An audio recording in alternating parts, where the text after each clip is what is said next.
So नमस्कार मित्रांनो मैत्रिणी, आज आपला ब्लॉग आहे गणपतीचं.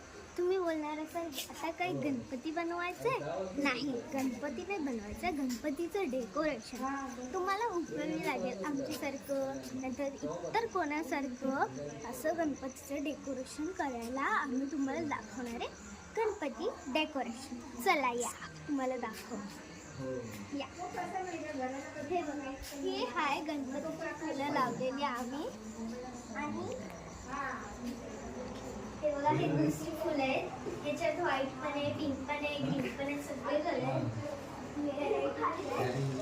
आणि हे माझे विघ्नर काका, हे माझे बाबा आणि हे माझे पप्पा आणि माझी साक्षी दिदी आणि ही आहे माझी काव्या दिदी. सो बघा, त्या दोघांनी एवढा डेकोरेशन केलं आणि विघ्नर काका म्हणजे माझे पप्पा त्यांनी सगळं हा डेकोरेशन केला आहे. सगळ्यांनी केलं आहे मिळून. हा बघा डेकोरेशन मंगेश काका सगळ्यांनी केलं आहे. वरती दाखवा जरा. सो आता झालेला आहे आपला व्हिडिओ. हा बघा डेकोरेशन तुम्ही बघितलेला आहे. सो आता नेक्स्ट व्हिडिओला भेटूया.